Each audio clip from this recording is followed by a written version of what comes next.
Hello everyone and नमस्कार सभी को। आज हम लोग क्लास 10 के सीबीएसई जेक जो भी इंग्लिश मीडियम में हो उसका शॉर्ट नोट्स हम लोग तैयार करने रिवीजन करने जा रहे हैं पूरे फिजिक्स का। प्लीज़ आप वीडियो के अंत तक जरूर बने रहें। तो रिफ्लेक्शन और सबसे पहला चैप्टर हम लोग देखने जा रहे हैं reflection and reflection of light. तो सबसे पहले हम लोग देखेंगे कि रिफ्लेक्शन होता क्या है या लाइट क्या है। लाइट आपकी एक एनर्जी है, एक फॉर्म ऑफ एनर्जी है जो हमें किसी चीज़ को देखने में मदद करती है। तो light is a form of energy which is use to see the things. फिर इसके बाद आते हैं कि आपके रिफ्लेक्शन ऑफ लाइट होता क्या है।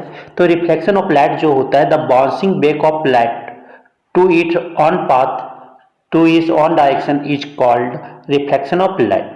मीन्स कि अगर लाइट अगर फॉल करे और फिर उसी डायरेक्शन में आ जाए तो उसी को हम क्या कहते हैं, रिफ्लेक्शन ऑफ लाइट कहते हैं। तो सबसे पहले रिफ्लेक्शन ऑफ लाइट समझ गए।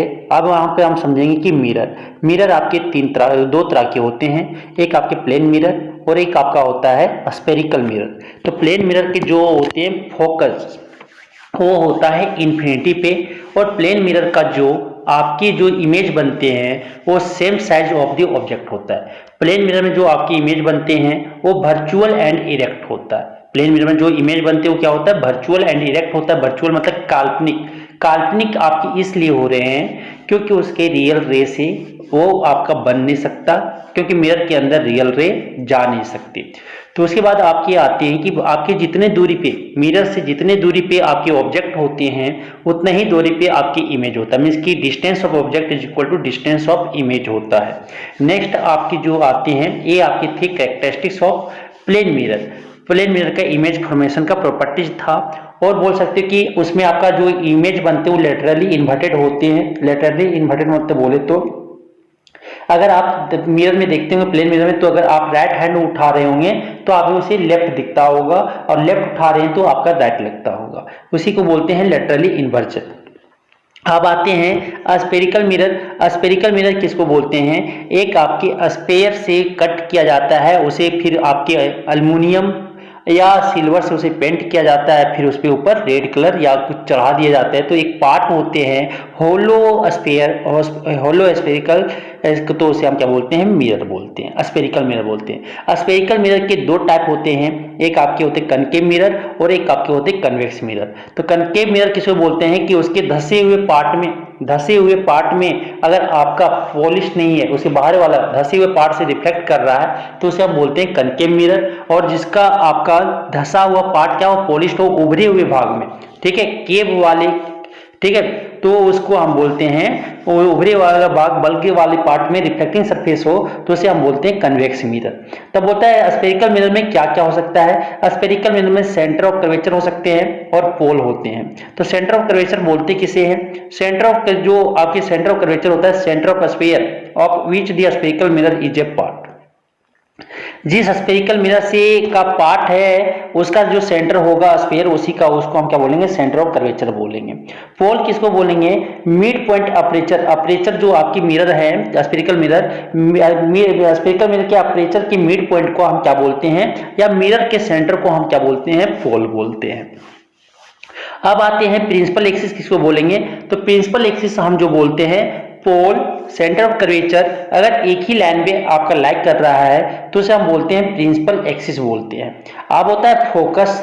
फोकस आता है तो वेन पैरेलल रेज, अगर कोई भी मिरर से आप पास करवा रहे हो, कनकेव मिरर में अगर आप रेज पैरेलल फॉल करवा रहे हो प्रिंसिपल एक्सिस का, तो वो गिरने के बाद रिफ्लेक्ट होने के बाद आपका फोकस एक पॉइंट से पास करेगा, उस पॉइंट का नाम क्या है, फोकस। और अगर आपके कन्वर्ज करते हैं प्लेन, आपकी जो कनकेव मिरर में है वो आपके क्या करते हैं, कन्वर्ज करते हैं रे आफ्टर रिफ्लेक्शन। लेकिन आपकी उसमें आपकी क्या कन्वेक्स मिरर में आपके रेज जो है प्रिंसिपल एक्सिस के अगर पैरेलल कर लेके जाते हैं तो रिफ्लेक्शन के बाद क्या करेगा, डाइवर्ज करेगा। फोकस इसको बोलेंगे, और उसको जो पॉइंट मिलाएंगे एक्सटेंडेड पॉइंट करेंगे तो कहाँ मिलेगा, फोकस पे मिलेगा, एक पॉइंट पे मिलेगा, उस पॉइंट का नाम क्या होगा, फोकस कहलाएगा। तो देखिए क्या बोलता है, फोकस की वेन पैरेलल रेज मीट और appear to meet after reflection is called focus. अब बोलता है प्रिंसिपल एक्सिस क्या बोलते हैं, एक इमेजिनरी लाइन होता है जहां पे पोल और centre of curvature spherical mirrors का क्या होता है, लाइक करता है उस लाइन पे, तो उसी को हम क्या बोलते हैं, प्रिंसिपल एक्सिस बोलते हैं। अब आता है distance of focus from the pole is half to radius of curvature. Means कि अगर फोकस फोकल लेंथ और अगर रेडियस ऑफ कर्वेचर को स्मॉल आर से डिनोट करते हैं और फोकल लेंथ को स्मॉल एफ से डिनोट करते हैं, तो आपकी जो फोकस बराबर होता है वो क्या होता है, रेडियस का हाफ होता है। मींस कि लिखा सकते हैं focal length is equal to radius of curvature by 2। अब आते हैं आगे, अब आते कनकेव मिरर को जब 4 रे इंपॉर्टेंट होता है, कोई भी इमेज को बनाने के लिए 4 रेज आपकी इंपॉर्टेंट होते हैं। क्या होते हैं 4 पॉइंट जो है आपके रे, तो ये आपके जो 4 रे, अगर आपका कोई रे फोकस से पास कर रहा है तो आफ्टर रिफ्लेक्शन वो प्रिंसिपल एक्सिस के पैरेलल हो जाएंगे। अगर वो कोई रे आपका प्रिंसिपल एक्सिस के पैरेलल जा रहे हैं, तो वो जो पास करेगा आफ्टर रिफ्लेक्शन वो फोकस से पास कर जाएंगे। और आपके तीसरे जो प्रॉपर्टी है वो रे का अगर वो सेंटर ऑफ कर्वेचर से जा रहा है तो टकराने के बाद सेंटर ऑफ कर्वेचर से पास हो जाएंगे। उसके बाद आपके आते हैं कि अगर कोई रे पोल पे गिर रहा है तो पोल और आपकी प्रिंसिपल एक्सिस से जितना एंगल बना रहा है आफ्टर रिफ्लेक्शन उतना ही एंगल बनाएंगे। मींस यहाँ पे लॉ ऑफ रिफ्लेक्शन फॉलो करेगा। लॉ ऑफ रिफ्लेक्शन क्या होता है थोड़ा सा जान लेते हैं। लॉ ऑफ रिफ्लेक्शन पहला पॉइंट बोलता है क्या कि अगर पॉइंट इंसिडेंट रे, रिफ्लेक्टेड रे और आपके नॉर्मल और point of incidence all lie at the same point of the plane, कोई सभी जो है एक ही पॉइंट पे लाई करेगा, और आपके दूसरा जो है angle of incidence equal to क्या होता है, एंगल ऑफ रिफ्लेक्शन होते हैं। तो ये आपके थे कुछ important point law of reflection के बारे में। अब आता है इमेज फॉर्मेशन। इमेज फॉर्मेशन पे सबसे पहले आप कनकेव मिरर में देखेंगे, कनकेव मिरर में आपके दोनों तरह की इमेज का फॉर्म करता है। कनकेव मिरर में दोनों तरह के इमेज फॉर्म करते हैं, वो आपके वर्चुअल एंड इरेक्ट भी होता है और आपके रियल एंड इन्वर्टेड दोनों तरह की इमेज आपको कनकेव मिरर में दिख जाएंगे। तो कनकेव मिरर में आपका जो आपके कनकेव मिरर में जो इमेज बनते हैं वो आपके रियल रेस, अगर सही में रे से आपका इंटरसेक्ट कर रहा है, जहां पे दो रे इंटरसेक्ट करेंगे वहीं पे आपका क्या हो जाएगा, रियल इमेज का फॉर्मेशन होगा। और आपके वर्चुअल इमेज कैसे बनते हैं, तो वर्चुअल इमेज आपका जो ये रियल रे से आपके नहीं बनते हैं, वो वर्चुअली क्या करते हैं, दो रे को मीट करवाते हैं और ये इमेज आपका फॉर्म करे तो उसे हम बोलते हैं वर्चुअल इमेज। तो वर्चुअल इमेज आपका जो प्लेन मिरर में देख रहे हैं, आप अपना फेस जो देखते हैं वो आपका क्या होता है, वर्चुअल इमेज फॉर्म करता है। और आप जो स्क्रीन पे देख रहे हो इमेज, आप जो सिनेमा घर में फिल्म देखते हो, मूवी देखने जाते हो, ठीक है, या प्रोजेक्टर जो लगा हो रहता है उसके जो इमेज बनते हैं वो आपके रियल रे से बनते हैं, इसलिए वो कहलाते हैं रियल इमेज। अब आते हैं इमेज का फॉर्मेशन। अलग अलग पॉइंट पे अगर रखेंगे, इन्फिनिटी से पोल के बीच में अगर ऑब्जेक्ट को रख रहे हैं करके मिरर में, तो इमेज कहां पे बनेगा, नेचर ऑफ इमेज क्या होगा, पोजीशन क्या होगा, ठीक है, और इसका साइज का इमेज का साइज क्या होंगे वो देखेंगे। तो कनकेव मिरर का सबसे पहले देखते हैं कि अगर इन्फिनिटी पे ऑब्जेक्ट कहां हो, इन्फिनिटी पे हो तो इमेज कहां पे बनेगा, पोजीशन जो होगा आपकी इमेज का वो कहां बनेगा, फोकस पे बनेगा। और जो आपकी इमेज का जो साइज होगा वो क्या हो जाएगा, इमेज का जो साइज होगा वो आपके क्या हो जाएगा, स्मॉल डिमिनिश्ड होगा, हाईली डिमिनिश्ड होगा, बहुत छोटा होंगे। और आपकी जो नेचर होगा वो रियल एंड इन्वर्टेड होगा, क्योंकि वो रियल रे से बन रहे हैं इसलिए वो रियल आपके हो जाएंगे। दूसरा, और इमेज बनाने के लिए क्या चाहिए, एक ही पॉइंट जो आपके ऑब्जेक्ट है उसके हेड से दो रे निकाल लो। दो रे आप कहां से पास करवा सकते हो, सेंटर ऑफ कर्वेचर से, एक कहां करवा सकते हो, पोल से या फोकस से पास करवाओ, एक क्या पैरेलल ले जाएंगे प्रिंसिपल एक्सिस का। यही चार था ना भी, तो चार से आप दो पॉइंट को, दो रे को यूज करके आप इमेज का फॉर्मेशन करवा सकते हो। तो एक आपकी प्रिंसिपल ये आपका हो गया जब इन्फिनिटी पे था। अब बियॉन्ड सी हो, अगर सेंटर ऑफ कर्वेचर से पहले हो तो इसका इमेज जो बनेंगे वो आपके सेंटर ऑफ कर्वेचर और फोकस के बीच में बनेगा, और जो ऑब्जेक्ट का इमेज का साइज होगा वो डिमिनिश्ड होगा। मींस कि ऑब्जेक्ट के साइज से आपका इमेज का जो साइज बनेगा वो छोटा होगा। और आगे जो आपकी नेचर ऑफ इमेज होगा वो रियल एंड इन्वर्टेड हो गए, और आपके जो कहां पे बनेगा, सेंटर ऑफ कर्वेचर और फोकस के बीच में बनेगा। दूसरा, अगर आपका सेंटर ऑफ कर्वेचर, अगर ऑब्जेक्ट सेंटर ऑफ कर्वेचर पे हो तो इमेज जो बनेंगे वो कहां बनेंगे, सेंटर ऑफ कर्वेचर पे ही बनेगा। और आपके ऑब्जेक्ट का साइज और इमेज का साइज जो होगा वो आपके बराबर होंगे, ऑब्जेक्ट के साइज के बराबर, ठीक है। और ये इसका नेचर क्या होगा, रियल एंड इन्वर्टेड होंगे। अब आता है कि अगर फोकस और सेंटर ऑफ कर्वेचर के बीच में ऑब्जेक्ट रखा हुआ है, फोकस और सेंटर ऑफ कर्वेचर, तो कहां बनेंगे इमेज, बियॉन्ड सी बनेगा। बियॉन्ड सी बनेगा मतलब कि आपकी जो इमेज का साइज जो होगा वो इनलार्ज होंगे, और आपके जो नेचर होगा, नेचर जो होगा रियल एंड इन्वर्टेड होगा। और इसके बाद अगर आपका इमेज ऑब्जेक्ट फोकस पे है, अगर ऑब्जेक्ट आपका फोकस पे है तो इमेज कहां बनेगा, इन्फिनिटी पे बनेगा, और आपकी जो साइज होंगे इन्फिनिटली लार्ज होगा, और आपकी जो नेचर होगा वो रियल एंड इन्वर्टेड होंगे। अगर अब ऑब्जेक्ट आपकी कहां फोकस और आपके पोल के बीच में है तो आपका जो इमेज बनेगा वो बिहाइंड द मिरर बनेंगे, और आपका जो इमेज का नेचर जो होगा वर्चुअली एंड इरेक्ट होंगे, और आपके जो साइज होगा वो इनलार्ज होगा।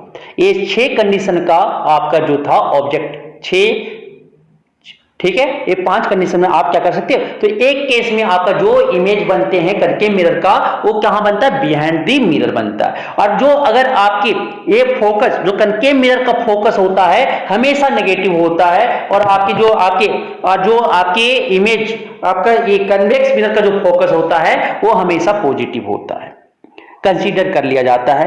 अब आते हैं इमेज फॉर्मेशन कन्वेक्स मिरर का। तो कन्वेक्स मिरर में हमेशा जो इमेज बनता है वो वर्चुअली एंड इरेक्ट बनता है और डिमिनिश्ड बनता है। अगर आपकी ऑब्जेक्ट कहां से कहां तक है, इन्फिनिटी से फोकस के बीच में कहीं रखे हो तो आपका इमेज जो बनेगा बिहाइंड द मिरर बनेगा। कहां बनेगा, बिहाइंड द मिरर बनेंगे। इन्फिनिटी पे अगर ऑब्जेक्ट है तो कहां पे देगा, इन्फिनिटी पे है तो फोकस पे बनेंगे, और वर्चुअली एंड इरेक्ट होगा और डिमिनिश्ड होगा। कहां पे, कन्वेक्स मिरर पे।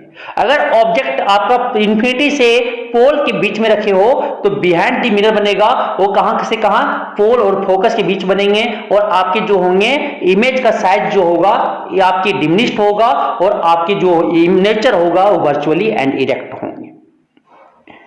तो ये आपके थे कुछ इंफॉर्मेशन इमेज फॉर्मेशन आपके कनकेव मिरर और कन्वेक्स मिरर में। तो हमेशा प्लेन मिरर और कन्वेक्स मिरर में वर्चुअल एंड इरेक्ट इमेज बनता है। तो कौन ऐसा मिरर है उसमें तीनों तरह के इमेज बन सकते हैं, तीनों साइज का इमेज बन सकते हैं, तो कनकेव मिरर है। कौन ऐसा मिरर है जो दोनों तरह के रियल और वर्चुअल इमेज दोनों बनाते हैं, तो क्या हो जाएगा, कनकेव मिरर होंगे। तो अब आते हैं क्या कि आपकी जो इमेज जो कन्वेक्स मिरर से बनता है वो क्या बनता है, इरेक्ट एंड डिमिनिश्ड बनता है और बिहाइंड द मिरर बनता है। लेकिन कनकेव मिरर से जो इमेज बनता है वो कैसा, वर्चुअल और वर्चुअल एंड इरेक्ट बनता है एंड रियल एंड इन्वर्टेड बनता है। उसका इमेज का साइज सेम साइज भी हो सकता है, डिमिनिश्ड भी हो सकता है, और मैग्नीफाइड मतलब कि इनलार्ज भी हो सकते हैं। बिहाइंड द मिरर भी बन सकता है और फ्रंट ऑफ द मिरर भी बन सकता है, डिपेंडिंग ऑन द डिस्टेंस। वो किस पे डिपेंड करेगा, जो इमेज आपका बन रहा है कनकेव मिरर में, और आपके ऑब्जेक्ट के डिस्टेंस, मिरर से ऑब्जेक्ट के डिस्टेंस पे डिपेंड करता है, ठीक है। वो अब आते हैं क्या कि स्क्रीन, अगर आपका इमेज ऑब्टेन कहां हो रहा है, स्क्रीन पे ऑब्टेन हो रहा है तो उसे हम बोलते हैं रियल इमेज, और अगर इमेज आपके स्क्रीन पे ऑब्टेन नहीं हो रहा है तो उसे हम बोलते हैं वर्चुअल इमेज। तो कन्वेक्स मिरर हमेशा क्या बनाता है, वर्चुअल एंड इरेक्ट इमेज बनाता है, लेकिन आपके कनकेव मिरर जो है रियल एंड वर्चुअल दोनों इमेज बनाते हैं। लेकिन एक ही केस में आपका कनकेव मिरर में वर्चुअल इमेज बनता है, जब पोल और फोकस के बीच में ऑब्जेक्ट हो तभी अब उसमें आपका वर्चुअल इमेज बनता है, वरना आपका सब रियल बनता है। तो आपके कनकेव मिरर का जो यूज है वो टॉर्च के रिफ्लेक्टर में यूज किया जाता है, डेंटिस्ट मिरर की तरह यूज किए जाते हैं लार्ज इमेज को देखने के लिए, और इसका जो सोलर फर्नेस में यूज किया जाता है, ठीक है, सोलर फर्नेस हो गया। और इसका हेडलाइट जो आपकी गाड़ी के मिरर है, हेडलाइट है, उसमें यूज किए जाते हैं, क्या, कनकेव मिरर, क्योंकि वो क्या करे, रे को कन्वर्ज करे एक जगह पे, लाइट को एक जगह कन्वर्ज करके फोकस करके हमें दिखाए। आपके जो डिश टीवी पहले होते थे उसमें भी आपके कनकेव मिरर यूज किया जाता है। अब क्या होता है, कन्वेक्स मिरर का यूज जो है रियर व्यू मिरर में यूज किया जाता है, रियर व्यू व्हीकल्स के रियर व्यू में, क्योंकि उसमें आप लार्ज एरिया को कम सरफेस में आप ऑब्टेन कर सकते हो और छोटा इमेज वहां पे बनता है, इसलिए आप वहां इसका कन्वेक्स मिरर का यूज होता है।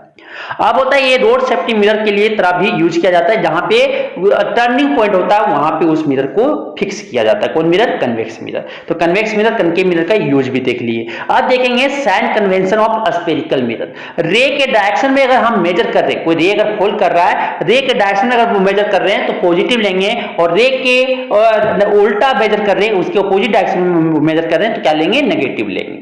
तो अगर पोल के, कोई भी मिरर के पोल के लेफ्ट साइड जा रहे हैं तो आप नेगेटिव मेजर करोगे, नेगेटिव वैल्यू लोगे, और पोल के राइट साइड जा रहे हो तो क्या लेंगे, पॉजिटिव लेंगे। पोल के एबव, प्रिंसिपल एक्सिस के एबव है तो हम पॉजिटिव लेते हैं, और प्रिंसिपल एक्सिस के नीचे है, डाउन है, तो हम क्या लेंगे, नेगेटिव लेंगे। तो कुछ ये आपके क्या था, साइन कन्वेंशन था। साइन कन्वेंशन तो आपकी ऑब्जेक्ट का साइज हमेशा जब दिया नहीं दे तो पॉजिटिव मान लेते हैं, और हमेशा जो यू डिस्टेंस का ऑब्जेक्ट ठीक है, डिस्टेंस ऑफ ऑब्जेक्ट जो होते हैं यू जो मान बोलते हो, वो हमेशा क्या, नेगेटिव लेते हैं। कनकेव मिरर का जो फोकस होता है, फोकल लेंथ हमेशा नेगेटिव होता है, कन्वेक्स मिरर का आपका पॉजिटिव होता है।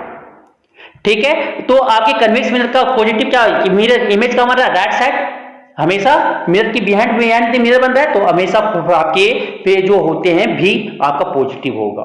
लेकिन आपके कनकेव मिरर का भी एक केस में खाली पॉजिटिव होगा, बाकी में नेगेटिव होगा।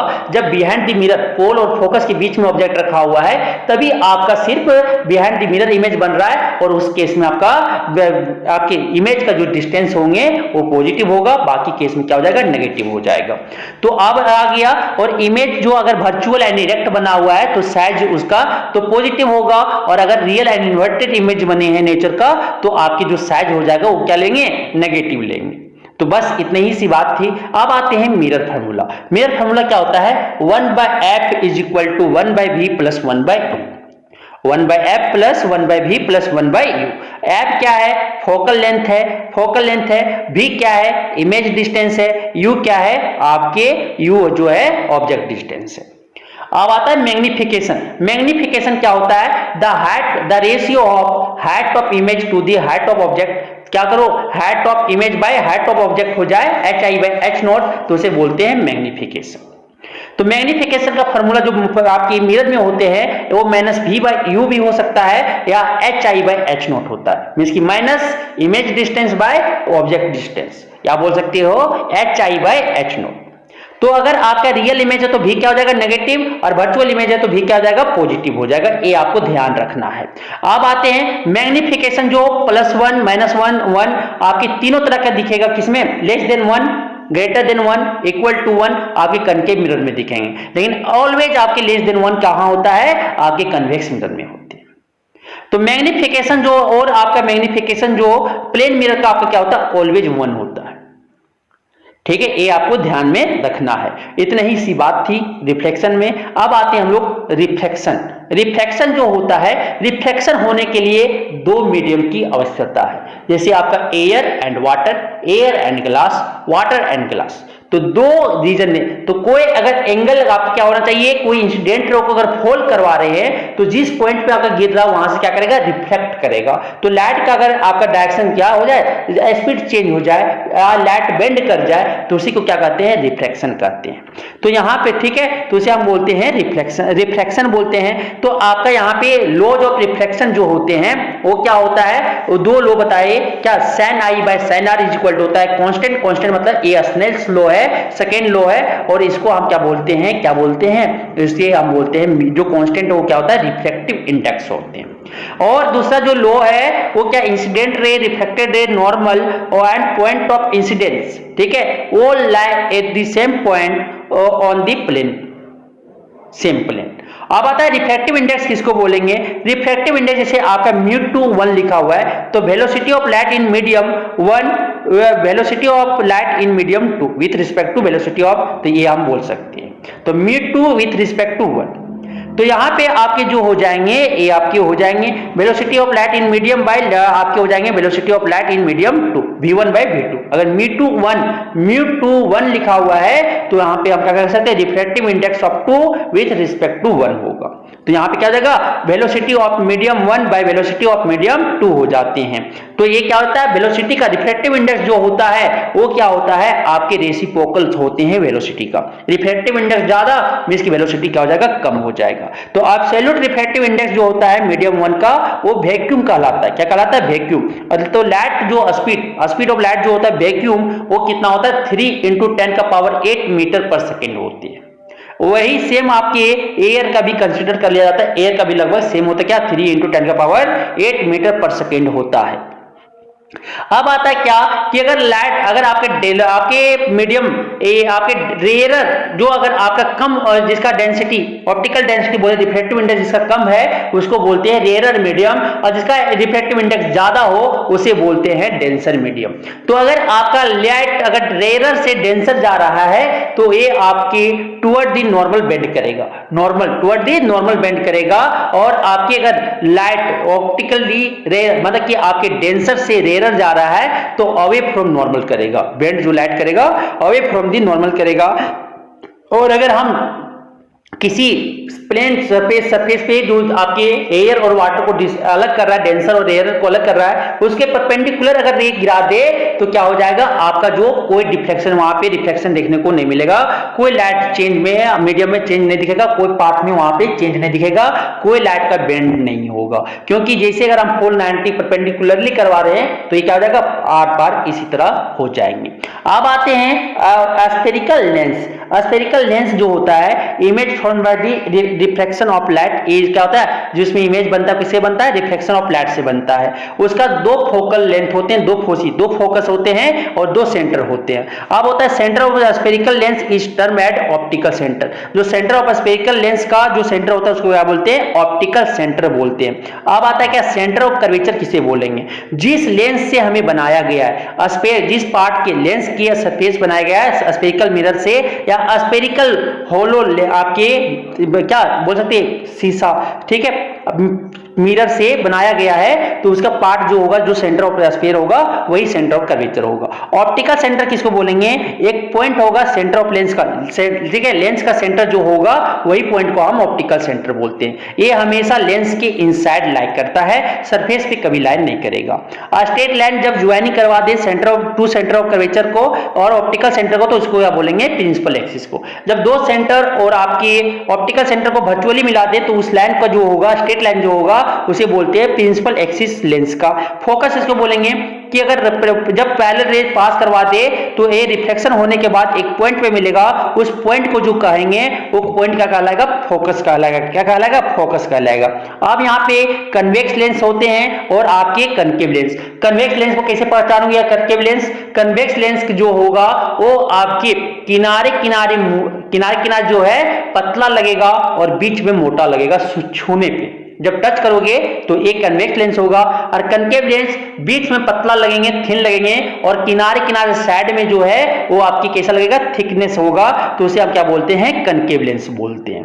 अब आता है क्या, उसमें भी आपके दो तरह की इमेज बनते हैं, कनकेव लेंस में भी और कन्वेक्स लेंस में भी। कन्वेक्स लेंस में जो होता है फोकल लेंथ हमेशा पॉजिटिव होता है, कनकेव लेंस में जो फोकल लेंथ होता है वो क्या होता है, नेगेटिव होता है, ठीक है। तो आपकी इमेज जो फॉर्म करेगा, यहाँ पे भी वर्चुअल इरेक्ट इमेज करेंगे, लेकिन आपके जो कन्वेक्स लेंस है, कन्वेक्स लेंस में आपका दोनों तरह के इमेज मिलेंगे, वर्चुअल एंड इरेक्ट और आपकी रियल एंड इन्वर्टेड। लेकिन आपका जो कनकेव लेंस में सिर्फ वर्चुअल एंड इरेक्ट इमेज मिलेंगे, ठीक है, और उसका जो साइज होगा वो छोटा होगा। तो यहाँ पे हम देखेंगे कि वर्चुअल, तो जब आप देख लेते हैं उसका भी आपका इमेज उसी तरह बनता है जैसे आप वहां पे रखे थे, सिर्फ वहां पे कन्वेक्स क्या आ जाएगा, लेंस आ जाएंगे। तो यहाँ पे जल्दी जल्दी एक बार रिवाइज कर लेते हैं कि कैसे क्या हम पर बनेगा। इसमें दो फोसी होंगे, F1 और F2, 2F1 और क्या 2F2 होंगे। ऑप्टिकल सेंटर को O कहते हैं।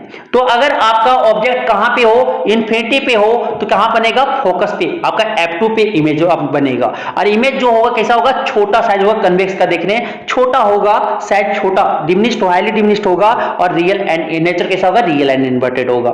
जब ऑब्जेक्ट बियॉन्ड 2F1 होगा तो आपका जो इमेज बनेंगे वो कहां पर बनेंगे, आपके बियॉन्ड 2F1 होगा तो कहां बनेगा, F2 और 2F2 के बीच में बनेगा। F और 2F2 के बीच में, यहां सेंटर ऑफ कर्वेचर किसे डिनोट करते हैं, 2F2 और 2F1 से। तो F2 और 2F2 के बीच में बनेगा कहीं, और आपकी जो साइज होगा वो डिमिनिश्ड होगा, और कैसा इमेज बनेगा, रियल एंड इन्वर्टेड बनेगा। अगर आपका ऑब्जेक्ट कहां 2F1 पे हो, तो ऑब्जेक्ट 2F1 पे हो तो इमेज कहां बनेगा, 2F2 पे बनेगा, और आपकी जो इमेज होंगे वो रियल एंड इन्वर्टेड होंगे और सेम साइज का होगा। अगर वही आपका ऑब्जेक्ट 2F1 और F1 के बीच में है तो आपकी जो इमेज बनेंगे वो कहां बनेगा, बियॉन्ड 2F2 के पहले बनेगा, और वो जो होंगे इमेज जो होगा वो इनलार्ज होगा, साइज जो होगा इमेज का इनलार्ज होगा, और क्या होगा, रियल एंड इन्वर्टेड होंगे। अगर ऑब्जेक्ट मेरा F1 पे हो तो क्या इमेज कहां बनेगा, इन्फिनिटी पे बनेगा, इन्फिनिटी पे बनेगा और क्या होगा, हाईली इनलार्ज होगा साइज, और जो नेचर होगा रियल एंड इन्वर्टेड होगा। अगर F1 और GO के ऑप्टिकल सेंटर के बीच में ऑब्जेक्ट है तो ये क्या बनेगा, आपके मिरर के सॉरी लेंस के बियॉन्ड बनेगा, मतलब कि F1 के तरफ बनेगा, ठीक है। ये आपकी F1 जिधर ऑब्जेक्ट है उधर ही इमेज बनेंगे, और कैसा होगा आपका, इसका वर्चुअल होंगे एंड इरेक्ट होंगे। जो नेचर होगा वर्चुअल एंड इरेक्ट होगा, और जो साइज होगा वो इनलार्ज होगा। तो ये आपकी थी इमेज फॉर्मेशन किसका, कन्वेक्स लेंस का। अब आते हैं कनकेव लेंस का। कनकेव लेंस का जो होता है, कनकेव लेंस जैसे वहां पे कन्वेक्स मिरर का बन रहा था ना, उसी तरह कनकेव लेंस का। कनकेव लेंस में हमेशा इमेज जो बनेंगे वर्चुअल एंड इरेक्ट बनेंगे, और दूसरा जो होगा वो आपकी डिमिनिश्ड होगा। तो आपके अगर इन्फिनिटी पे है तो क्या बनेगा, फोकस पे आपकी इमेज बनेंगे 2f2 पे बनेगा, और कैसा होगा, वर्चुअल एंड इरेक्ट होंगे, और कैसा होगा, डिमिनिश्ड होगा। और अगर आपके ऑब्जेक्ट इन्फिनिटी और ऑप्टिकल सेंटर के बीच में कहीं भी रखा हुआ है, ऑप्टिकल सेंटर से के बीच कहीं पे रखा हुआ है, तो इमेज आपका जो बनेगा जिधर ऑब्जेक्ट है उधर ही बनेंगे, इसमें भी जिधर ऑब्जेक्ट है उधर ही बनेगा, और क्या बनेगा, वर्चुअल एंड इरेक्ट होंगे, और आपके जो होंगे साइज जो होंगे वो आपके डिमिनिश्ड होगा। अब आता है क्या कि आपका आता है लेंस फार्मूला। लेंस फार्मूला जो होता है, लेंस फार्मूला बता रहे हैं। लेंस फार्मूला से पहले हम लोग क्या जान लेते हैं, थोड़ा सा सैंड कन्वेंशन जान लेते हैं लेंसेज का। तो लेंसेज का अगर वही ऑप्टिकल सेंटर से मेजर करेंगे सारा डिस्टेंस, कहां से, अगर ऑप्टिकल सेंटर से ऑप्टिकल सेंटर के लेफ्ट में है तो ऑप्टिकल रे किधर से, रे के ऑपोजिट उसी के डायरेक्शन में तो पॉजिटिव, और रे के ऑपोजिट डायरेक्शन में मेजर करेंगे तो नेगेटिव लेंगे। ऑप्टिकल सेंटर से अगर लेफ्ट साइड में अगर मेजर कर रहे हैं तो नेगेटिव, ऑप्टिकल सेंटर के राइट साइड मेजर कर रहे हैं तो पॉजिटिव, ऑप्टिकल सेंटर के अबव अपवर्ड मेजर कर रहे हैं तो आपके पॉजिटिव, और ऑप्टिकल सेंटर के डाउनवर्ड मेजर कर रहे हैं तो क्या हो जाएगा, नेगेटिव। तो अब ये समझ में आ गया, तो क्या हो जाएगा, कन्वेक्स लेंस का जो आपके फोकल लेंथ होंगे वो आपके पॉजिटिव होंगे, कनकेव लेंस का जो फोकल लेंथ होगा नेगेटिव होगा, और आपकी जो डिस्टेंस ऑब्जेक्ट डिस्टेंस जो होगा वो हमेशा नेगेटिव होगा, और आपके जो कनकेव लेंस का जो आपके इमेज डिस्टेंस होगा वो क्या हो जाएगा, हमेशा नेगेटिव होगा। ये आपको ध्यान रखना है। और कन्वेक्स लेंस का जो हमेशा जो एक बार खाली कंडीशन, जब ऑप्टिकल सेंटर और F1 के बीच में अगर ऑब्जेक्ट रहेगा उसी केस में आपकी जो दिए होंगे डिस्टेंस, इमेज का डिस्टेंस जो होगा नेगेटिव होगा, बाकी केस में क्या हो जाएगा, पॉजिटिव होगा। तो यहां से अब आता है क्या, आपकी लेंस फार्मूला क्या होता है, 1/f is equal to 1/v minus 1/u होता है। तो f क्या है, फोकल लेंथ है, और v क्या है, इमेज डिस्टेंस है, u क्या है आपके, u जो है आपका क्या है, u जो है आपका क्या है, u जो है आपका, U जो है आपके ऑब्जेक्ट डिस्टेंस है। अब आते हैं मैग्निफिकेशन। मैग्निफिकेशन क्या होता है, m से, स्मॉल m से डिनोट करते हैं। m बराबर क्या होता है, height of image by height of object, या बोल सकते हो इमेज ऑब्जेक्ट, ठीक है, object image distance by object distance, यहाँ पे माइनस साइन नहीं लगाते। v बाय यू बोलो, या बोल सकते हो hi बाय h नोट बोलेंगे। अब आता है क्या, लेंस पावर आता है। लेंस पावर को यूनिट जो होता है क्या होता है, डायप्टर होता है। क्या होता है, डायप्टर होता है, या पर मीटर बोलते हैं, पर मीटर। अगर आपका पावर इक्वल टू क्या होता है, 1 bye focal length. Focal length किसमें होना चाहिए, मीटर में होना चाहिए, ये ध्यान रखिएगा, 1 बाय फोकल लेंथ। तो फोकल लेंथ जो होता है कनकेव लेंस का वो नेगेटिव होता है, और आपकी जो कन्वेक्स लेंस का होता है वो क्या होता है, पॉजिटिव होता है। तो पावर भी कनकेव लेंस का क्या हो जाएगा, आपके नेगेटिव हो जाएंगे, और पावर जो है आपका किसका, पावर जो आपका किसका बोल सकते हैं, पावर जो है कन्वेक्स लेंस का वो क्या हो जाता है, पॉजिटिव हो जाता है। तो ये आप समझ में आ गया। तो हमेशा फोकल लेंथ जिसमें दिया रहेगा तो उसमें हम क्या करेंगे, मीटर में लेके कन्वर्ट करके फिर डायप्टर निकाल लेंगे। तो ये आपके जो थे पावर कुछ था, लेंस डायप्टर वगैरह, तो ये आपको समझ में आ गया होगा, पावर ऑफ लेंस। तो क्या होता है, reciprocal of focal length is called power of lens, it is measured in dioptre और पर मीटर। तो ये आपकी पूरी डिटेल थे किसका, शॉर्ट नोट रिवीजन आपकी रिफ्लेक्शन और रिफ्लेक्शन का। अब हम लोग देखेंगे human eye and our colourful world. अब हम लोग human eye and colourful world देखने जा रहे हैं, पढ़ेंगे। तो बोलता है कि ह्यूमन आई जो होते हैं एक नेचुरल ऑप्टिकल इंस्ट्रूमेंट है, जिसमें आपके ऑब्जेक्ट देखने में यूज होता है ह्यूमन बीइंग के द्वारा। बोलता है एक कैमरा लाइक स्ट्रक्चर होता है जिसमें लेंस और क्या होता है स्क्रीन सिस्टम होते हैं, और उसमें जो लेंस होता है वो कन्वेक्स लेंस की तरह बिहेव करते हैं, और आपका जो इमेज बनता है वो रियल एंड इन्वर्टेड बनते हैं। रेटिना आपके जो आपकी आई का जो ये आपके पार्ट होते हैं, आपके स्फेरिकल आई होते हैं शेप, तो उसका अलग अलग पार्ट होता है, वो एक एक पार्ट हम देखेंगे। रेटिना सबसे पहले होता है रेटिना। रेटिना जो होता है लेंस लाइट सेंसिटिव स्क्रीन है इनसाइड आई होते हैं, और जिसमें आपकी इमेज का फॉर्मेशन होता है, इमेज फॉर्म करता है। और उसमें जो लाइट सेंसिटिव स्क्रीन आपकी जो है वहां पे वो आपके रोड सेल्स होते हैं एंड कॉन सेल्स होते हैं। रोड सेल्स जो होते हैं आपके वो आपके लाइट में एक्टिव होते हैं रहते हैं, और आपके कॉन्स जो हैं वो कलर्स के लिए आपके एक्टिव होते हैं। अब आते हैं दूसरा कॉर्निया। कॉर्निया आपका एक थिन मेम्ब्रेन है जिसका आई बॉल पे क्या किया हुआ है, कवर किया हुआ है। आपकी कॉर्निया क्या है, एक थिन मेम्ब्रेन है जिसका आई बॉल पे क्या है, कवर किया हुआ है, और इट एक्ट लाइक लेंस, और ये कैसा एक्ट करता है, लेंस की तरह एक्ट करता है, और जो मोस्ट ऑफ दी लाइट जो होता है वो आपके आई का वहीं से रिफ्लेक्ट करके एंटर करता है। एक्वस ह्यूमर क्या होता है, एक आपका फ्लूइड है जो आपके स्पेस कॉर्निया और आई लेंस के बीच जो होता है वहां पे आपके लिक्विड भरे होते हैं, उसे बोलते हैं एक्वस ह्यूमर। अब आते हैं आई लेंस। आई लेंस क्या होता है, एक कन्वेक्स लेंस है जो ट्रांसपेरेंट और फ्लेक्सिबल जेली लाइक मटेरियल से बने हुए हैं। इसका कर्वेचर जो है एडजस्टेड, जिसके सिलियरी मसल की हेल्प से क्या होता है, उसका कर्वेचर जो है वो एडजस्ट होता है, छोटा या बड़ा जिसे करना है फोकल लेंथ चेंज होता है। अब आते हैं पपिल। पपिल क्या होता है, एक होल होता है मिडिल ऑफ इरिस, इरिस के बीच में एक होल होता है जहां से आई में लाइट एंटर करते हैं, और ये देखने में ब्लैक एपियर्स कैसा लगता है, देखने में ब्लैक लगता है, जिसका क्योंकि ये light falling on it goes into the I does not come back, क्योंकि ये लाइट एंटर करने के बाद क्या होता है, फॉल उस पर गिरता है, तो अंदर जाने के बाद फिर वो वापस वहां से नहीं आ सके, इसलिए ऐसा ब्लैक बना हुआ रहता है।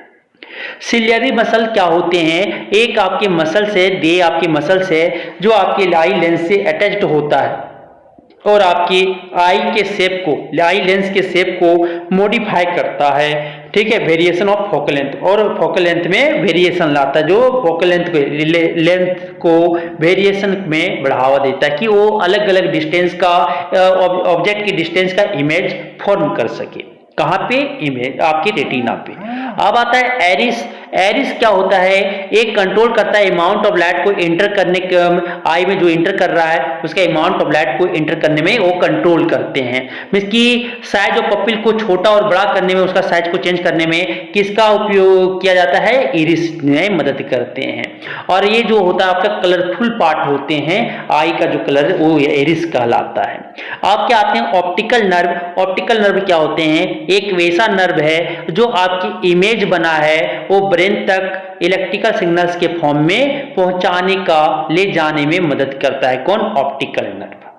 अब आते हैं एक्मोडेशन ऑफ पावर। क्या होता है, आई का एबिलिटी जिसमें फोकल लेंथ, आई लेंस के फोकल लेंथ को चेंज करके सिलियरी मसल के द्वारा के, ठीक है, clear view near by object से लेकर फार डिस्टेंस ऑब्जेक्ट इन्फिनिटी 25 सेंटीमीटर से लेकर इन्फिनिटी तक के ऑब्जेक्ट डिस्टेंस को क्या कर सके, क्लियर व्यू बना सके, क्लियर इमेज कहां पे, रेटिना पे बना सके, उसी को बोलते हैं पावर ऑफ एक्मोडेशन। अब आता है क्या, कलर ब्लाइंडनेस। कलर ब्लाइंडनेस क्या होता है कि कुछ पीपल जो होते हैं वो कौन सेल एक्टिव नहीं प्रोसेस नहीं कर पाते हैं, और that respond to certain specific colour due to genetic disorder. Genetic disorder के कारण कुछ स्पेसिफिक कलर को ही रिस्पॉन्ड कर पाते हैं, सब कलर को रिस्पॉन्ड नहीं कर पाती कौन सेल्स, तो उसी को कहते हैं कलर ब्लाइंडनेस। अब आता है माइपिया। माइपिया होता है शॉर्ट साइटनेस। शॉर्ट साइटनेस माइपिया बीमारी जो होते हैं, 3 तरह की बीमारी होती है आपकी आंख में। एक और होता है सर्जिकल कैटरेक्ट, 4 और बोल सकते हैं, जो मेनली आपके 4 है कैटरेक्ट। माइपिया, तो माइपिया जो होता है शॉर्ट साइटनेस होता है, उसमें जो ह्यूमन बीइंग का डिफेक्ट हो जाता है, जो दूर का नहीं देख सकता है और नियर बाय ऑब्जेक्ट को हम देख सकते हैं। इसका जो उसका फार पॉइंट है वो क्या आ जाता है, नियर पॉइंट में आ जाता है, तो उसी को हम क्या कहते हैं, माइपिया कहते हैं। और ही कैन नॉट डिस्टेंस, दूर का ऑब्जेक्ट को देख नहीं सकता, तो माइपिया होता है excessive curvature of cornea. Excessive curvature जो है वो आपकी कर्वेचर जो उसके क्या होते हैं, बढ़ जाते हैं, मींस की फोकल लेंथ जो है आई लेंस का वो डिक्रीज कर जाता है। फोकल लेंथ जो है आई लेंस का क्या करता है, डिक्रीज कर जाता है और आपकी आई बॉल इलोंगेशन हो जाता है, तो उसे हम क्या कहते हैं, माइपिया कहते हैं। तो माइपिया होने के कारण excessive curvature of cornea, cornea का एक्सेसिव कर्वेचर हो जाना और आपका आई बॉल जो है इलोंगेट कर जाना, मींस की फोकल लेंथ डिक्रीज कर जाना होता है, मतलब कि डिक्रीज कर जाना होता है, फोकल लेंथ डिक्रीज कर जाते हैं माइपिया में। अब माइपिया को ठीक करने के लिए कौन लेंस का यूज किया जाता है, कनकेव लेंस को यूज किया जाता है। कौन लेंस को यूज किया जाता है, कनकेव लेंस को यूज किया जाता है। अब आता है हाइपरमेट्रोपिया, लॉन्ग साइटनेस। बोलता है कि एक ऐसा डिफेक्ट होता है ह्यूमन आई में जो उसका हाइपरमेट्रोपिया का दूसरा नाम है लॉन्ग साइटनेस, मींस की दूर का देख सके और नजदीक का नहीं देख सके, तो उसे हम बोलते हैं हाइपरमेट्रोपिया बोलते हैं। और ये जो होते हैं वो दो रीजन के कारण होता है। पावर ऑफ आई लेंस क्या होता है, डिक्रीज कर जाना, क्या हो जाना, पावर ऑफ मींस की आपकी, ठीक है, पावर ऑफ आई लेंस क्या होता है, डिक्रीज कर जाता है, मींस की फोकल लेंथ जो है आई लेंस का इंक्रीज कर जाते हैं और आई बॉल्स शॉर्ट हो जाते हैं, छोटा हो जाते हैं, तो उसी के कारण ये आपका क्या होता है, हाइपरमेट्रोपिया होता है। और हाइपरमेट्रोपिया को ठीक करने के लिए आप एक कन्वेक्स लेंस का यूज किया जाता है। कन्वेक्स लेंस का मींस उसका जो आपके नियर पॉइंट जो है वो फार पॉइंट पे चला जाता है, नियर पॉइंट जो है वो फार पॉइंट चला जाता है, फार मतलब दूर चला जाता है। अब आता है प्रेसबाइपिया। प्रेसबाइपिया जो होता है एक काइंड ऑफ डिफेक्ट होता है जिसमें ह्यूमन बीइंग क्या होता है, ड्यू टू एजिंग के कारण, समय के कारण आपका प्रेसबाइपिया हो जाता है। मींस कि इसमें जो होता है फ्लेक्सिबिलिटी जो आई लेंस का फ्लेक्सिबिलिटी है जो चेंज कर रहा है आई लेंस, वो आपका चेंज फ्लेक्सिबिलिटी क्या होता है, डिक्रीज हो जाता है और आपकी सिलियरली मसल धीरे धीरे क्या हो जाता है, वीक पड़ने लगता है, तो उसी को कहते हैं प्रेसबाइपिया। तो प्रेसबाइपिया को ठीक करने के लिए हम लोग बाइफोकल लेंस यूज करते हैं। बाइफोकल बोले तो कन्वेव और कन्वेक्स लेंस दोनों तरह का हम यूज करते हैं। अब आता है क्या, कैटरेक्ट। कैटरेक्ट आपका एक बीमारी है, जो आई लेंस क्या होता है, मेम्ब्रेन जो ग्रोथ हो जाता है और इसमें क्या होता है, हैजी हो जाते हैं और इवन ओपेक हो जाता है, मतलब धुंधलापन हो जाता है, दुधिया हो जाता है और उसे क्या होता है, लॉस ऑफ विजन हो जाता है और डिक्रीज टू लीड, और ये आप विजन देख नहीं सकते हो। तो कैटरेक्ट को ठीक करने के लिए सर्जरी है, सर्जरी मेथड से ही हम ठीक करते, क्या करते, डॉक्टर को आई सर्जन उसे कट करके सर्जरी करके उसे रिमूव करके आर्टिफिशियल लेंस वहां पे सेटअप कर दिया जाता है। अब आते हैं, ये था मेरे इतना आई के बारे में। अब आता है dispersion of sun white light by a glass stick. Dispersion of क्या होता है कि the splitting of white light into 7 colours is called dispersion of white light. Dispersion इसको कहते हैं। स्पेक्ट्रम किसको बोलते हैं, जहां पे 7 कलर आपके ऑब्टेन हो रहे हैं उसे हम बोलते हैं स्पेक्ट्रम। बोलता है the phenomenon of splitting of white light into 7 constituent colours when it passes through a glass prism is called dispersion of white light. जब हम ग्लास प्रिज्म से पास करवा दे तो ये व्हाइट लाइट 7 कलर में टूट जाए, स्प्लिट कर जाए, उस फेनोमेनन को हम डिस्पर्सन कहते हैं। और वो 7 कलर्स क्या है, विवजियोर है, violet, indigo, blue, green, yellow, orange and red. ये 7 कलर का बैंड जो होता है उसे हम क्या बोलते हैं, स्पेक्ट्रम बोलते हैं सर। अब आता है composition of white light. White light किसे 7 कलर से बने हुए हैं, विवजियोर से, violet, indigo, blue, green, yellow, orange and red से। अब आते हैं क्या यहाँ पे, रिकम्बिनेशन ऑफ व्हाइट लाइट। फिर न्यूटन भाव ने क्या, इन्वर्टेड, एक फ्रिंज को उल्टा, फिर उसके उल्टा अगर एक फ्रिंज को रख दोगे तो आपके जो मिलेंगे वो फिर आपकी डिस्पर्स लाइट का पाथ जो है वो व्हाइट लाइट में आपका क्या हो जाएगा, कन्वर्ट हो जाएगा, रिकमेंड हो जाएगा। अब आता है फॉर्मेशन ऑफ रेनबो। दो वाटर ड्रॉपलेट जो आपकी बारिश होने के बाद देखते होंगे कि सूरज उगता है तब आपके क्या होते हैं, रेनबो का फॉर्मेशन होता है। तो वाटर ड्रॉपलेट जो है वहां पे आपके स्मॉल प्रिज्म की तरह क्या करता है, काम करता है। तो वहां पे जो होता है आपके जो रेनबो का फॉर्मेशन होने के लिए आपका 2-3 चीज होना चाहिए, रिफ्लेक्शन, डिस्पर्सन ऑफ सनलाइट और तीसरा जो है आपकी टोटल इंटरनल रिफ्लेक्शन होना चाहिए, टोटल इंटरनल रिफ्लेक्शन। ये 3 फेनोमेनन होगा तब आपका रेनबो का फॉर्मेशन होता है। तो बोलता है कि दे रिफ्लेक्ट, पहले रिफ्लेक्ट होता है, फिर रिफ्लेक्ट होने के बाद 7 कलर में क्या होता है, टूटता है, इंसिडेंट सनलाइट जो है डिस्पर्स होता है 7 कलर में, फिर उसके बाद ये reflect internally, total internal reflection होता है और फाइनली रिफ्लेक्ट, फिर क्या होता है, रिफ्लेक्शन होता है तो फिर हमें जो दिखता है रेन ड्रॉप जो है हमें कैसा रेनबो की फॉर्मेशन दिखता है। Due to dispersion of light and internal reflection different colours reach the observer eyes. और यही जो आपके टोटल इंटरनल रिफ्लेक्शन और डिस्पर्सन ऑफ लाइट के कारण जो है डिफरेंट कलर जो है ऑब्जर्वर के आई तक पहुंचता है, तो उसी को क्या कहते हैं फॉर्मेशन ऑफ रेनबो कहते हैं। अब आता है क्या एटमॉस्फेरिक रिफ्लेक्शन होता है। एटमॉस्फेरिक रिफ्लेक्शन जो होते हैं वो क्या होता है कि रिफ्लेक्शन ऑफ लाइट, मानो कि एटमॉस्फेयर अर्थ एटमॉस्फेयर में दो तरह की लेयर है, एक आपकी हॉट एयर ऑप्टिकल डेंसिटी और एक आपके कोल्ड एयर है। तो ऊपर आपके रेयर मीडियम है, नीचे आपके डेंसर मीडियम है। तो रेयर से डेंसर आपके क्या हो रहा है लाइट ट्रेवल कर रहा है, तो आपका क्या हो जाएगा वहां पे आपकी लाइट जो है रे है वो बेंड करेगा एटमॉस्फेयर में। तो एटमॉस्फेरिक रिफ्लेक्शन के द्वारा जो रिफ्लेक्शन ऑफ लाइट होता है उसी को हम क्या कहते हैं एटमॉस्फेरिक रिफ्लेक्शन कहते हैं। तो आपके जो होता है ये फिनोमेना 4 मिनट जो आपके शॉर्टर लगते हैं अप्रोक्सीमेटली। तो if there is no atmosphere on earth, अगर एटमॉस्फेयर नहीं रहता अर्थ में तो आपको जो स्काई ब्लू दिख रहा है वो आपको कैसा दिखता ब्लैक दिखता। तो क्यों है आपके देखिए तो आपके 4 मिनट शॉर्टर लगता है। अगर आपके 4 मिनट मतलब कि दो उगने से 2 मिनट पहले हमें सूरज दिख जाता है, डूबने के 2 मिनट बाद तक हमें सूरज भी दिखता है। क्यों? एटमॉस्फेयर आपकी अर्थ में प्रेजेंट होने के कारण आपका 4 मिनट सनराइज से पहले 2 मिनट दिखता है बाद में भी, क्योंकि ओरिजिन से पहले आपके क्या रिफ्लेक्शन के कारण एटमॉस्फेरिक रिफ्लेक्शन के कारण हमें वो 4 मिनट पहले सूरज ज्यादा दिखते हैं। अब आते हैं scattering of light. Scattering of light क्या होता है कि आपकी जिसका वेवलेंथ छोटा होता है उसका लाइट क्या होता है कि आपके जो आपके एटमॉस्फेयर में पार्टिकल वगैरह जो प्रेजेंट है उसमें क्या होता है लाइट स्कैटर कर जाता है। आपके कलर ब्लू हो गए, वायलेट हो गया, इंडिगो, इसलिए आपका आकाश जो है स्काई जो है ब्लू अपीयर होते हैं। तो ये आपके थे क्या स्कैटरिंग ऑफ लाइट। ठीक है, तो आपके विव जो आपकी वेवलेंथ होता है रेड कलर का ज्यादा होता है और विव जियो का आपके वायलेट का कम होता है। इसीलिए आपका रेड लाइट का क्या होता है सिग्नल माना जाता है कि ज्यादा दूर तक हो। सबसे ज्यादा कौन बेंड करता है लाइट कलर, तो आपके वायलेट सबसे ज्यादा बेंड करता है, रेड सबसे कम करता है। ठीक है, तो ये आपके थे कुछ एग्जाम्पल, कुछ आपके ह्यूमन आई और आपके ह्यूमन आई और कलरफुल वर्ल्ड के कुछ नोट्स थे। अगर आपको ये समझ में आ गया तो आगे हम लोग चलते हैं इलेक्ट्रिसिटी की ओर। हम लोग देखते हैं इलेक्ट्रिसिटी बोलता है क्या पॉजिटिव एंड नेगेटिव चार्ज। जो charge acquired by glass rod when rubbed with silk, जब हम लोग सिल्क के साथ हम लोग किसको रब करें ग्लास रोड को, जो चार्ज वहां पे एक्वायर्ड होता है उसे हम बोलते हैं पॉजिटिव चार्ज। जो चार्ज अगर हम एविनाइट रोड और अब वूल को रब करने से जो आपके एक्वायर्ड होते हैं वो होते हैं नेगेटिव चार्ज। पॉजिटिव चार्ज मतलब प्लस चार्ज, नेगेटिव चार्ज मतलब आपकी माइनस चार्ज। ठीक है, इलेक्ट्रॉन आपका नेगेटिव चार्ज है, प्रोटॉन आपके पॉजिटिव चार्ज है। अब आते हैं कूलम्स। कूलम जो होता है चार्ज का ऐसा यूनिट होता है, ऐसा unit of charge is equal to coulomb.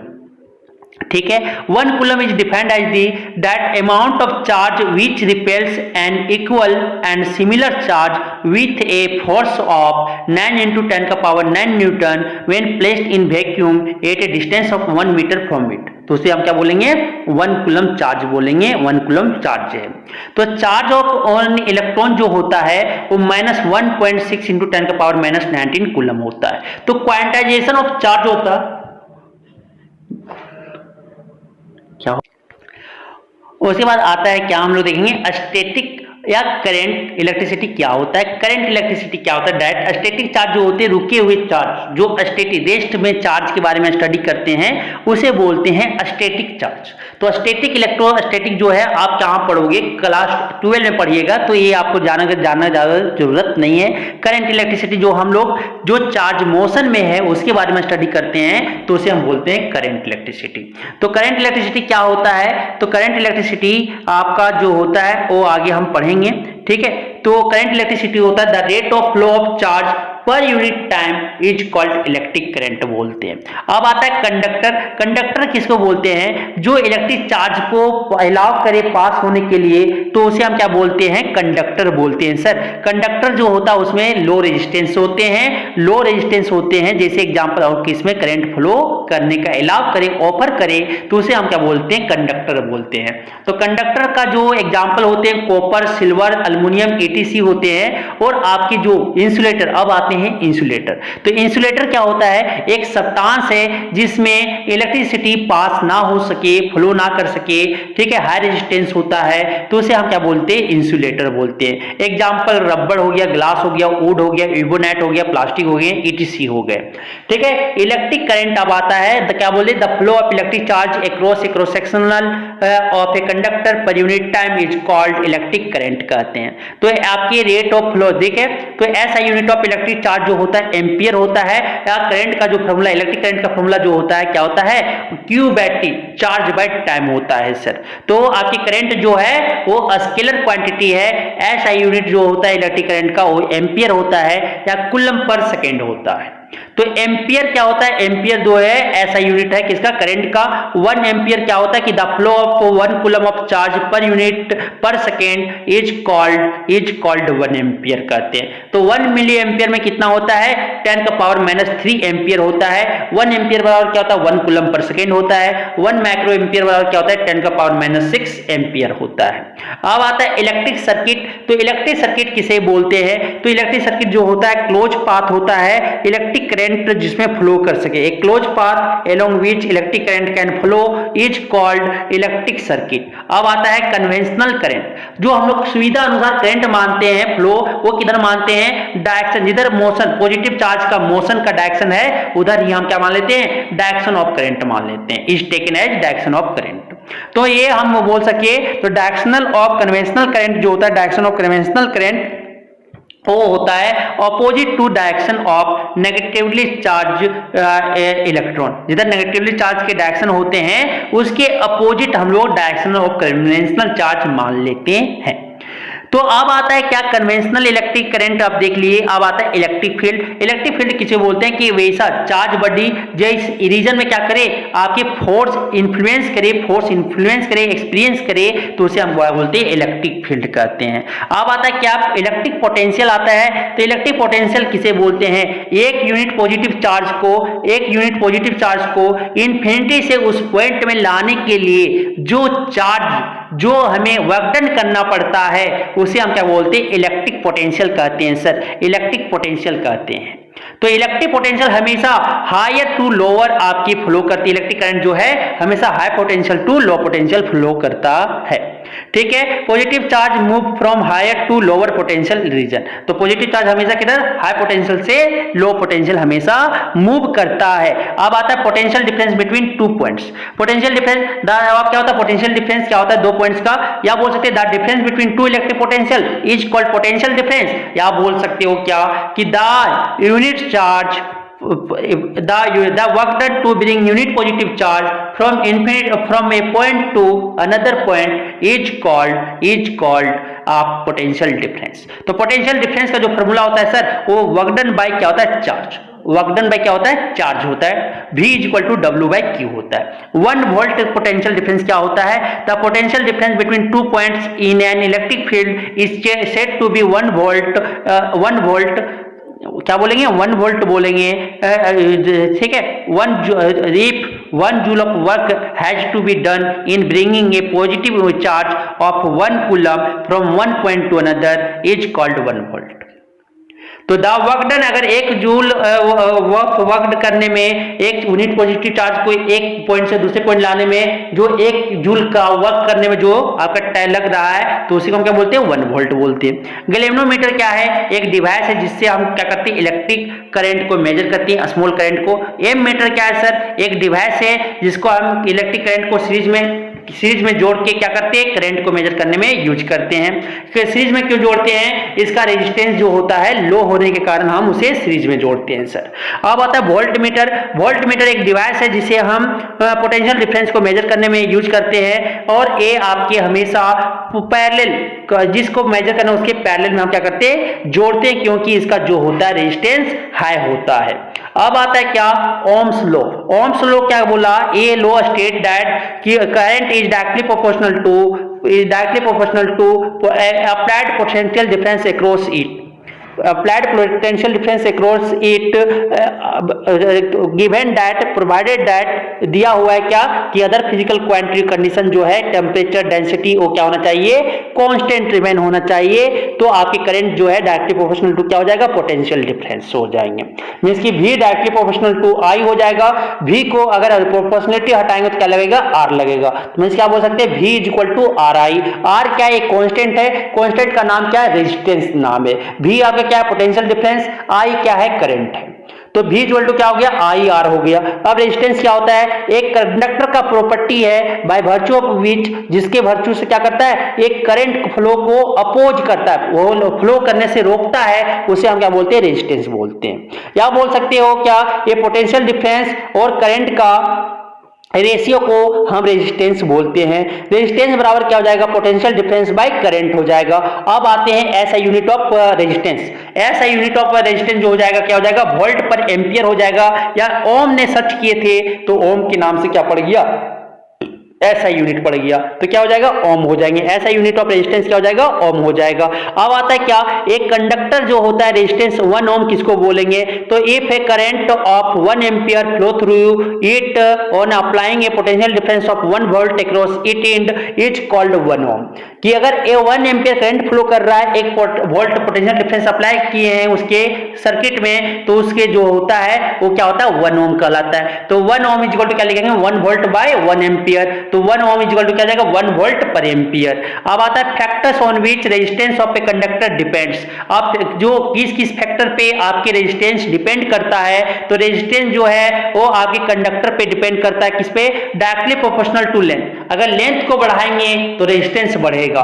दूसरा जो है inversely proportional to cross sectional area, means की एरिया को बढ़ाएंगे तो रेजिस्टेंस क्या होगा घटेगा, और एरिया को घटाएंगे तो रेजिस्टेंस मेरा क्या होगा बढ़ेगा। अब आता है क्या on the nature of material,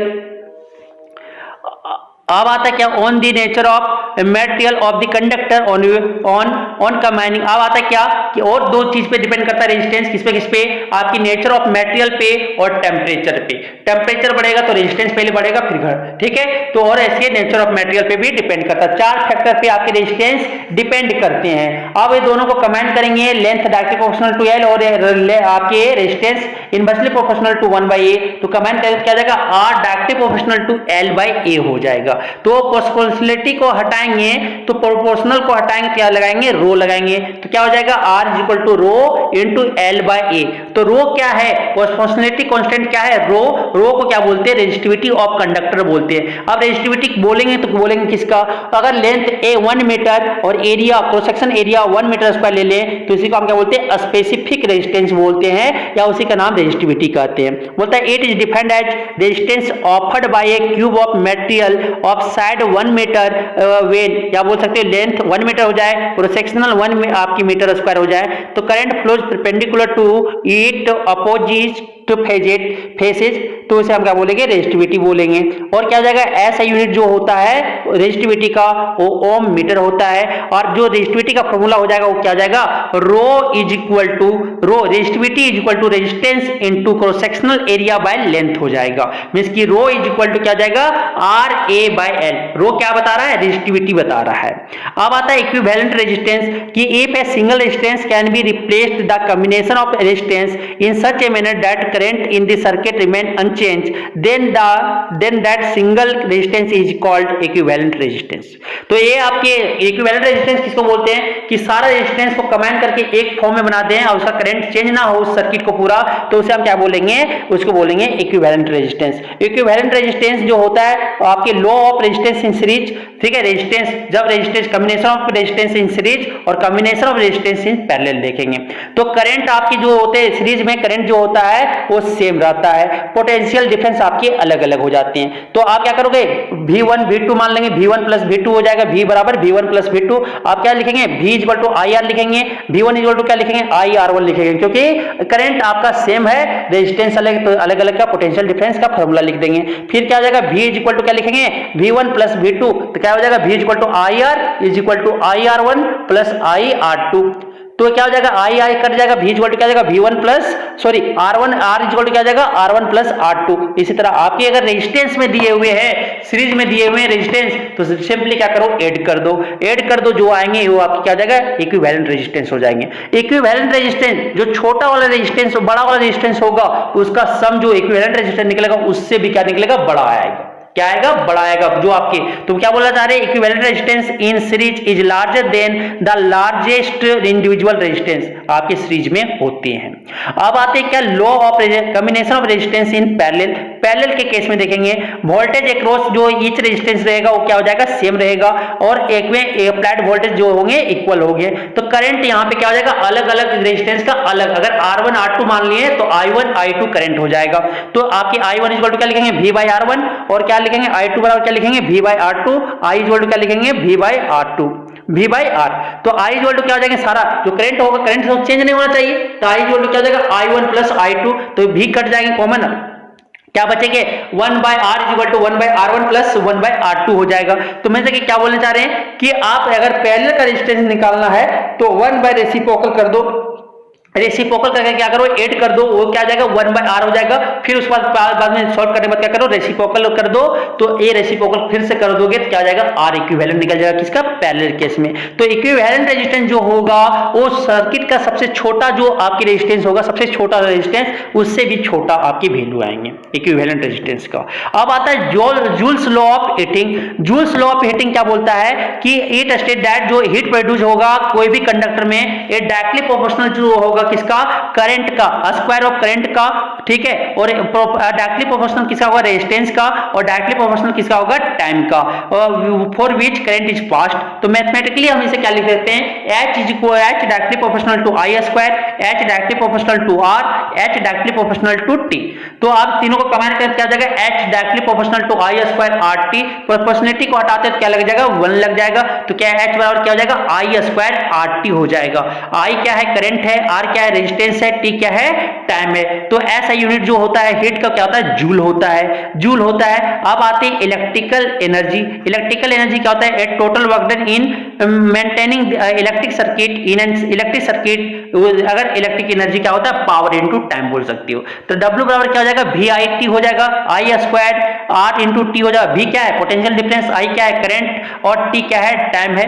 फिर I स्क्वायर RT क्या है, I क्या है, करंट, R क्या है, रेजिस्टेंस, T क्या है, टाइम है। क्या बोल सकते हैं, क्या V square by R into T, V square by R into T भी बोल सकते हैं, ठीक है। अब आता है क्या, अब आते हैं next electric power. Electric power क्या होता है, the rate at which electrical energy is consumed, किस रेट से इलेक्ट्रिक एनर्जी को क्या कर रहा है, कंज्यूम कर रहा है कोई अप्लायंस के द्वारा, तो उसे हम क्या बोलते हैं, इलेक्ट्रिक पावर बोलते हैं। इलेक्ट्रिक पावर का ऐसा यूनिट क्या होता है, वाट होता है। पावर का फॉर्मूला क्या हो जाएगा, work done by time. Work done by time क्या हो जाएगा, वर्क बराबर क्या पढ़े थे अभी, VIT, VIT से T कट जाएगा, क्या आ जाएगा, VI आ जाएगा। तो पावर बराबर क्या हो जाएगा, VI या I स्क्वायर R, क्या हो जाएगा आपका V स्क्वायर बाई R हो जाएंगे। तो ये आपके थे 3 फॉर्मूला, आपको याद होना चाहिए। फिर आप क्या होता है, क्या 1 वाट इसको किसको बोलेंगे, अगर 1 एम्पियर करंट फ्लो कर रहा है कोई सर्किट से और इसमें पोटेंशियल डिफरेंस कितना अप्लाइड है, 1 वोल्ट अक्रॉस है, तो उसे हम क्या बोलेंगे, 1 वाट बोलेंगे, 1 वाट बोलेंगे, ठीक है। तो 1 वाट इज इक्वल टू क्या लिख सकते हैं, 1 जूल पर सेकेंड या 1 वोल्ट इंटू 1 एम्पियर बोल सकते हैं। अब आता है किलोवाट आवर, एक कॉमर्शियल यूनिट है इलेक्ट्रिकल एनर्जी का। तो 1 यूनिट बराबर क्या होता है, 1 यूनिट बराबर होता है 1 किलोवाट आवर, और 1 किलोवाट आवर बराबर क्या होता है, 3.6 इंटू 10 का पावर 6 जूल होते हैं। तो 1 किलोवाट आवर में मतलब क्या होता है, एनर्जी की electrical energy consumed by an appliances of 1000 watt when used for 1 hour. अगर 1 घंटा के लिए अगर 1000 वाट का बल्ब को यूज कर रहे हैं तो जो इलेक्ट्रिकल एनर्जी कंज्यूम होगा वो 1 किलोवाट आवर होगा। 1 किलोवाट आवर बराबर क्या होता है आपका, 3.6 इंटू 10 का पावर 6 जूल होता है। आप इलेक्ट्रिक फ्यूज क्यों यूज किया जाता है, इलेक्ट्रिक फ्यूज आपके heating effect of electric current पे बेस्ड है। आपके आते हैं क्या, आपके जो सर्किट होते हैं इलेक्ट्रिक सर्किट, वो पैरेलल में क्यों जोड़ा जाता है, इसलिए जोड़ा जाता है पैरेलल में क्योंकि इसका आपके एडवांटेज जो है उसका रेजिस्टेंस, पूरे रेजिस्टेंस का लो होता है, करंट जितना चाहिए उतना अलग अलग होते हैं, लेकिन पोटेंशियल डिफरेंस आपकी सेम होते हैं। सारे अप्लायंसेस जो है पोटेंशियल डिफरेंस सेम होना चाहिए, 220 वोल्ट पे काम करना चाहिए। तो पैरेलल में सबका पोटेंशियल डिफरेंस सेम होने के कारण हम पैरेलल में जोड़ते हैं। एक स्विच अगर काम करना बंद कर दिया तो सारा अप्लायंसेस, एक स्विच अगर खराब हो गया तो बाकी सब आपके अप्लायंसेस क्या हो गए, काम करते रहेंगे। ठीक है, तो ये इसलिए हम उसे पैरेलल में जोड़ते हैं। तो ये था आपकी इलेक्ट्रिक करंट के बारे में। अब हम लोग देखेंगे मैग्नेटिज्म, मैग्नेट के बारे में, मैग्नेटिज्म के बारे में पढ़ेंगे, मैग्नेटिक फील्ड के बारे में पढ़ेंगे। अब आते हैं magnetic effect of electric current. तो magnetic effect of electric current सबसे पहले हम लोग जानेंगे मैग्नेट क्या होते हैं। तो मैग्नेट जो होता है एक आपके ऑब्जेक्ट है जो आपके मेटल, आयरन, कोबाल्ट और निकल को क्या करता है, अट्रैक्शन प्रॉपर्टी करता है, शो करता है। और ये आपके जब नॉर्थ और साउथ डायरेक्शन में आ जाएगा तो वो रेस्ट हो जाते हैं। मींस की सस्पेंडेड अगर फ्रीली जब आप छोड़ दोगे लटका के मैग्नेट को तो नॉर्थ और साउथ के डायरेक्शन में क्या हो जाएगा, ये रेस्ट में आ जाएंगे।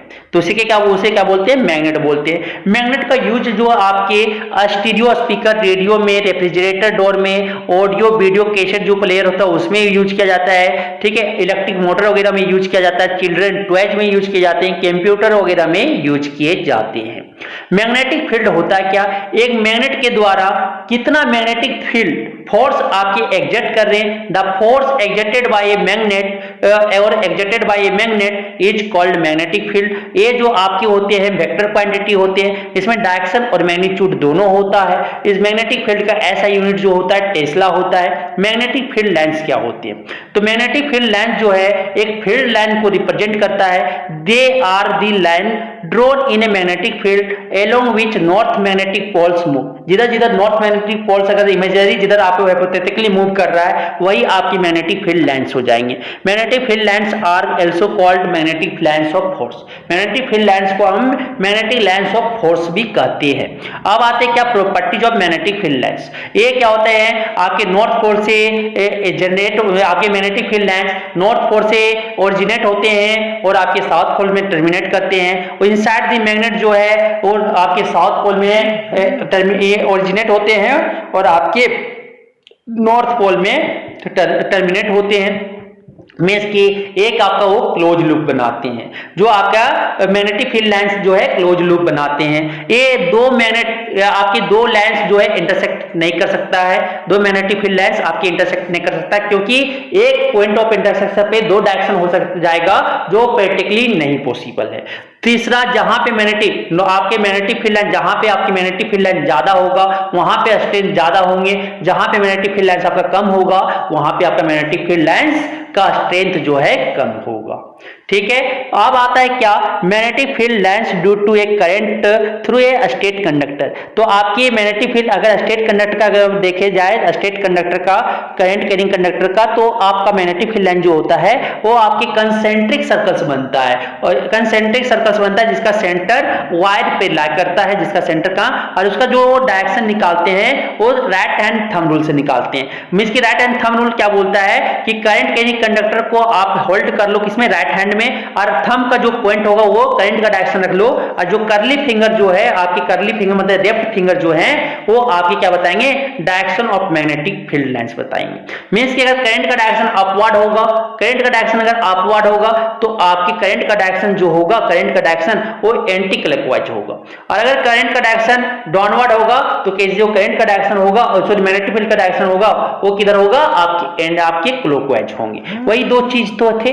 अब आते हैं आगे जो आता है क्या, राइट हैंड थंब रूल समझ में आ गया। अब आता है magnetic field lines due to current carrying a circular loop. Circular loop में आपके जो हो जाएंगे, सर्कुलर लूप में मान लो सर्कुलर लूप है तो ये आपके क्या हो जाएंगे, कुछ थोड़ा छोटा पार्ट एलिमेंट्री पार्ट मानेंगे और अलग फीड में खाली क्या हो जाएगा, सेंटर से एक आपके बाकी सारे कट कर जाएंगे और जो एक आपके बचेंगे मैग्नेटिक फील्ड लाइंस वो आपके सेंटर से पास करेगा। मींस कि अगर आपके मैग्नेटिक फील्ड का डायरेक्शन क्लॉकवाइज होगा तो एक क्लॉकवाइज होगा तो क्या हो जाएगा, इनवर्ड होगा, जो मैग्नेटिक फील्ड का डायरेक्शन होगा इनवर्ड होगा। और अगर आपका करंट का डायरेक्शन अगर आपके मैग्नेटिक करंट का डायरेक्शन आपके क्या हो जाए, आपकी एंटी क्लॉकवाइज हो जाए तो आपकी मैग्नेटिक फील्ड का डायरेक्शन जो होगा वो क्या हो जाएगा, आउटवर्ड होगा। तो ये आपके थे। अब आगे आते क्या, the strength of magnetic field at the centre of the loop. Loop पे आपके जो मैग्नेटिक फील्ड का स्ट्रेंथ होगा वो किस पे डिपेंड करेगा, रेडियस ऑफ द कॉइल पे करेगा। जितना ज्यादा रेडियस होगा उतना कम आपकी मैग्नेटिक फील्ड स्ट्रेंथ होंगे। स्ट्रेंथ ऑफ मैग्नेटिक फील्ड जो होगा inversely proportional to radius of the coil होगा, मींस की रेडियस इंक्रीज करेगा तो मैग्नेटिक फील्ड का स्ट्रेंथ जो है वो आपके डिक्रीज करेंगे।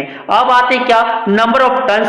कॉइल के अगर नंबर ऑफ टर्न्स को अगर हम बढ़ाते हैं तो नंबर ऑफ जो टर्न्स होगा अगर बढ़ने पे आपकी मैग्नेटिक फील्ड का स्ट्रेंथ, लाइन का स्ट्रेंथ जो है, मैग्नेटिक फील्ड लाइन का स्ट्रेंथ आपके सेंटर पे क्या करेगा, इंक्रीज करेगा। Because the current in each circular turn is having same direction. सभी डायरेक्शन होने के क्या होगा, आपकी मैग्नेटिक फील्ड स्ट्रेंथ बढ़ेंगे। अब आता क्या, करंट को बढ़ाने पे मैग्नेटिक फील्ड लाइन का स्ट्रेंथ क्या हो जाएगा, इंक्रीज करेगा, तो डायरेक्टली प्रोपोर्शनल होंगे। अब आते हैं सोलेनॉइड। सोलेनॉइड क्या होता है, एक सर्कुलर इंसुलेटेड कॉपर वायर का रेप्ट करके सिलेंडर का शेप में अगर हम बना दें तो वो जो कॉइल आपके मिलेंगे वो आप क्या कहलाएगा, सोलेनॉइड। तो एक coil of many turns of insulated copper wire wrapped in a shape of cylinder is called solenoid. Solenoid क्या होता है, तो मैग्नेटिक फील्ड जो होते हैं प्रोड्यूस्ड बाय सोलेनॉइड ये आपके सिमिलर होता है बार मैग्नेट। बार मैग्नेट के जैसा बिहेव कर रहा है वैसे ही आपका मैग्नेटिक फील्ड स्ट्रेंथ जो होता है वो सोलेनॉइड। बार मैग्नेट होता क्या है, एक रेक्टेंगुलर ब्लॉक है जिसका नॉर्थ पोल और साउथ, इसका हर एक जगह पे आपके दो पोल होंगे, नॉर्थ पोल और साउथ पोल। तो ये आपके साउथ और नॉर्थ पोल से आपके क्या हुए, आपके मैग्नेटिक फील्ड लाइन जनरेट होगा, ओरिजिनेट होगा और टर्मिनेट कहां करेगा, साउथ पोल में। तो उसी तरह आपका बिहेव करेगा सोलेनॉइड भी।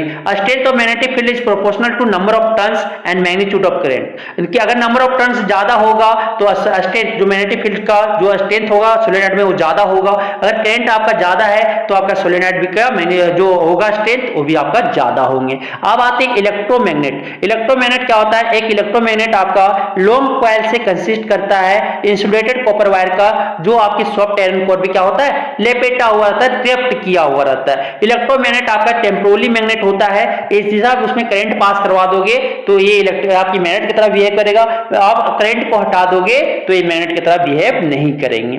अब आते हैं फ्लेमिंग लेफ्ट हैंड रूल। तो आपके आते हैं इलेक्ट्रोमैग्नेट समझ आ गया। अब आते हैं फ्लेमिंग लेफ्ट इलेक्ट्रोमैग्नेटिक, आपके आते हैं इलेक्ट्रोमैग्नेटिज्म।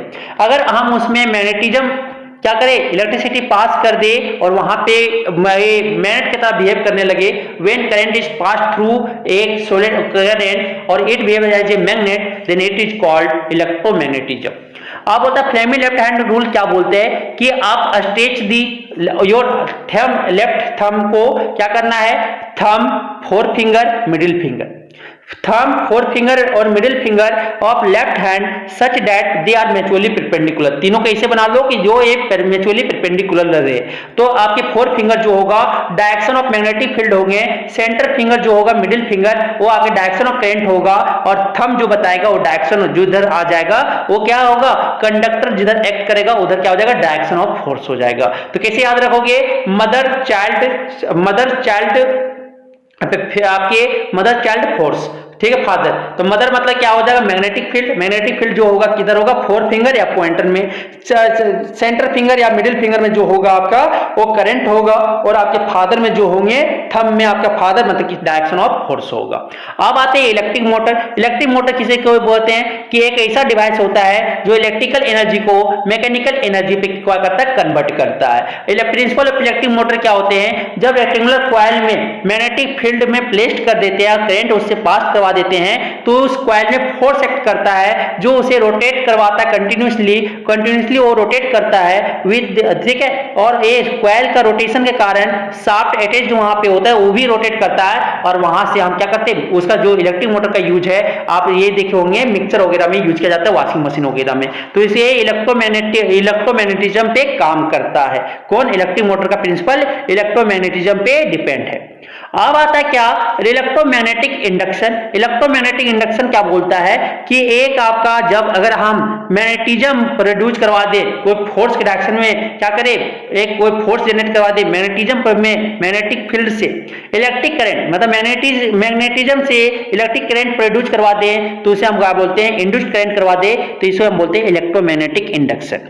अब होता है फ्लेमिंग राइट हैंड रूल से कैसे निकालते हैं करंट का प्रोड्यूस करवाएंगे।